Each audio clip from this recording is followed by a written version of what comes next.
Hello, mga boss, magandang araw. Good morning, good morning. So, check tayo. At may warning doon na sa ating sa ating display. So, may naka-indicate na alarm. So, itong unit natin ay patay. So, checkin natin. Reset muna natin sa pressure switch. Ay high and low. Yan sa oil. So, walang nag-trigger. So, yan natin yung pressure. So, hanapin natin saan yung nag-trigger ng warning.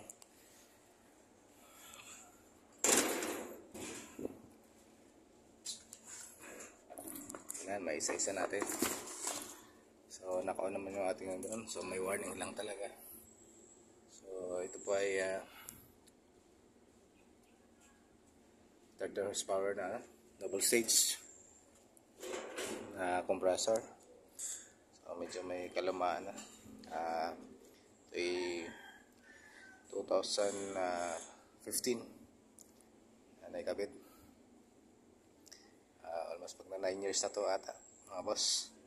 So medyo may katandaan na. So nami-maintain lang to. Ngayon tagulan, hindi makapag schedule ang maintenance kasi umulan, so hindi tayo makapag-change oil, hindi makapag-bintura. So yan, nakalawag yung ating mga base. So yan, minsan nakaka-encounter tayo ng ganyan, mga warning, yung mga fault. So checkin na lang muna natin ano yung naging cause ng fault. Ay yung alarm.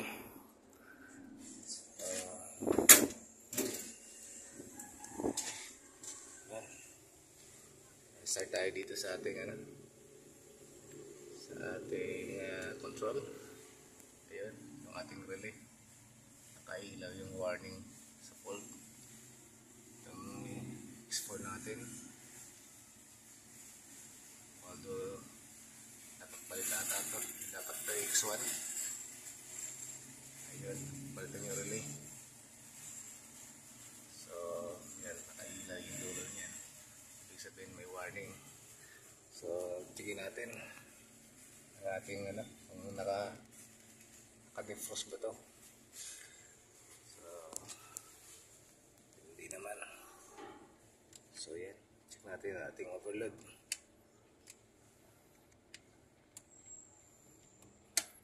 Ayan. Okay naman mga boss. So,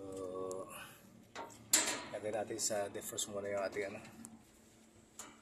defrost timer para kung papaalo man ay naka-defrost. So yun, ngayon ano pa yung chichikin natin. So lahat naman okay maliban doon sa isang relay. Then ito overload ating compressor. So reset natin, tingnan natin. Ayun.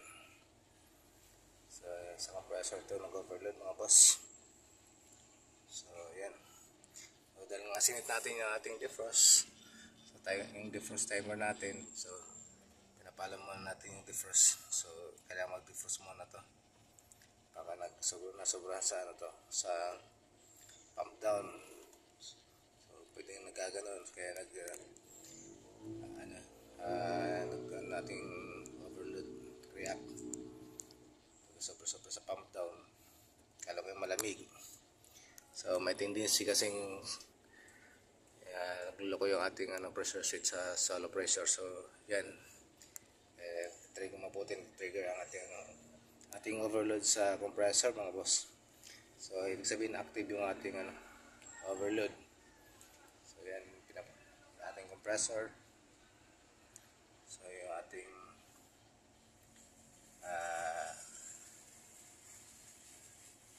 defrost sa heater, yung mga fan motor natin. So yan. So testingin natin kung andan. So tanggalin muna natin sa defrost. So tingnan natin kung ang ating compressor ay andar. siya.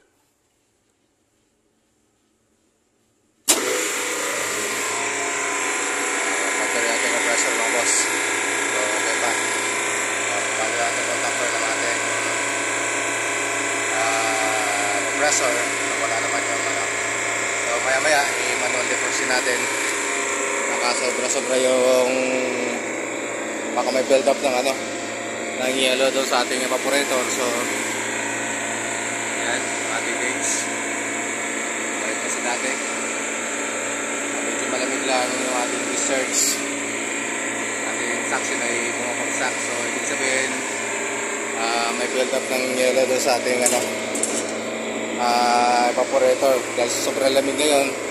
May tendency ganun, lalo tigit pag magdamag yung operation ng cold storage.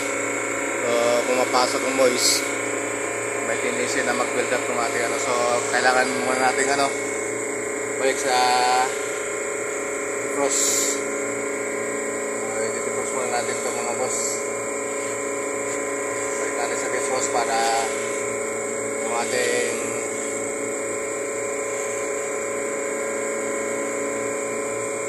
evaporator ay ayan. So maya mag-defrost pa-pump down yan. So pump down yung ating compressor yan. Yan. Yan. Pa-pump down na siya. So naka-defrost ulit. So dinefrost muna natin para sigurado na yung ating evaporator ay walang masyadong build up ng ano ng yellow. So ayan. Pinakita ko lang sa inyo mga boss, mga sir. So hanggang dito po muna.